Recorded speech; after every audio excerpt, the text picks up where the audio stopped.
Hi everyone, my name is Kelsey and I'm a Visual Information Design intern at the Pearce Center.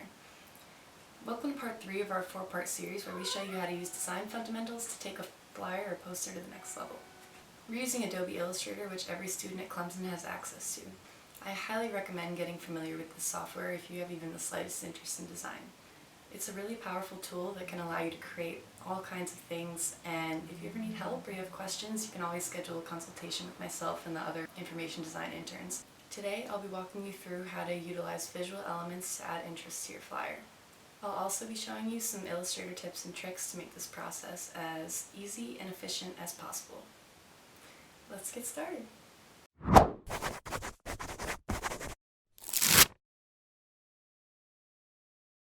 How to make a semicircle, part 1. So we're going to take this square. We turn it from a rectangle into a square so we can get a nice round radius. So here we double tap that corner and we're increasing the radius to the same dimension as the width and height of that square to make a nice round edge. So now we can make decisions on the placement of the semicircle. I kind of like it where it was before, so I think we're going to keep it there. It looks really nice where the corner of the semicircle intersects with that rectangle corner. Now I think we're going to use this rectangle elsewhere, so we can replace it with a semicircle. We're going to move it to the top left corner for right now. When you just click and drag on the corner of a rectangle, it can freely change sizes however you want it to, and you can follow the guidelines, but when you hold down the Shift key, it scales your object proportionally, which becomes important when you're scaling things like pictures and logos. Now, I want to bring attention to the order of the assets in the Layers panel. So we're changing those quickly by holding down Command and the left or the right bracket key. Tapping those will change the order of whatever item you have selected. Now I'm going to show you another way to make a semicircle. Select the ellipse tool on the toolbar or press L on your keyboard. Those little crosshairs indicate that you're in shape creation mode.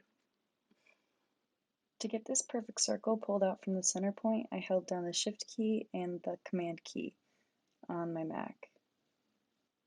To continue scaling this circle, I held down the Shift key like I did earlier on the gray rectangle to maintain the proportions. Now that it looks about the right size, I'm going to drag it around and get it to intersect just like it did with that gray rectangle, the way that it looked really nice. And I'm going to make fine adjustments using the up and down arrows on my keyboard. Now we grab the direct selection tool and select the point that we want to delete. We press the delete key and voila, a perfect semicircle. This is a really fast and easy way to build shapes and bring visual interest to your flyer or whatever you're making. So now we're going to make something happen with this image right here. It doesn't look that good, just stuck in there haphazardly on the side of the flyer. So we're going to use a clipping mask to make this almost like a background. I'm going to move the image to a new layer on its own so that you can really see what's happening here as the clipping mask is created. In this situation, the purpose of the clipping mask is to contain the image in a shape and clip it into the right shape that we need without having to crop it and lose any of the data. Now here we are using the rectangle tool to create the rectangle that we want this image to fit inside. So we're just dragging it as big as we want. So we want the background to be on that half of the flyer. So now we are resizing this image so that it vertically fits the height of the flyer. I'm sure there's a faster way to do this, but I don't know it. So I'm holding Shift, as we learned earlier, to keep the proportions of this image.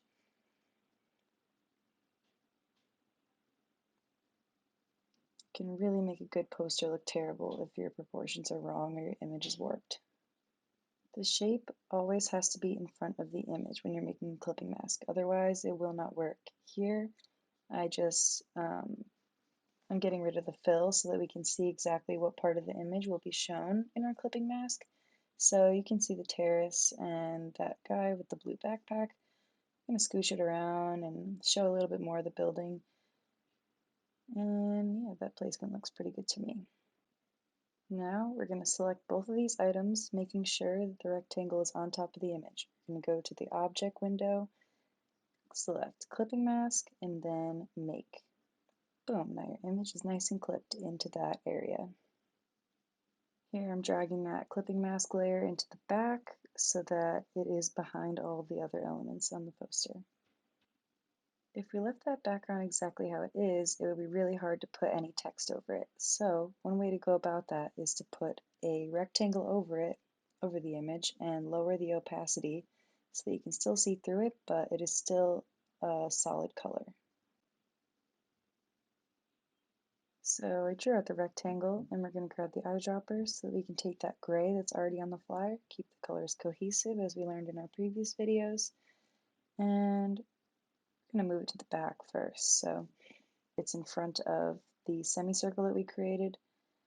There's me realizing that I need to move it before we mess with the settings.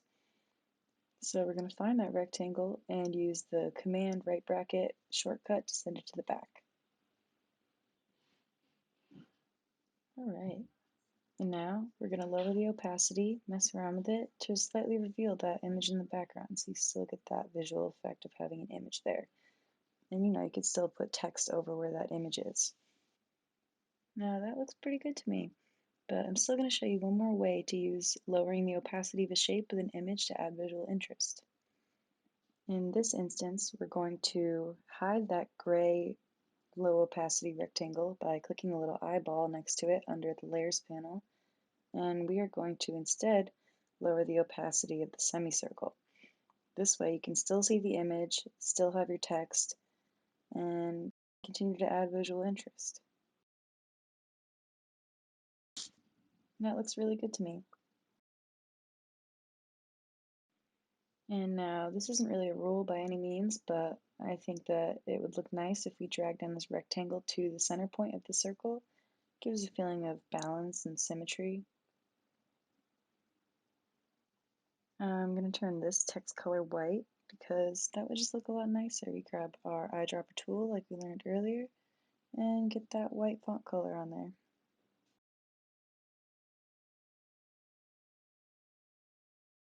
Now, in this bottom left corner, this black box behind the Clemson paw, it draws my attention in the worst way.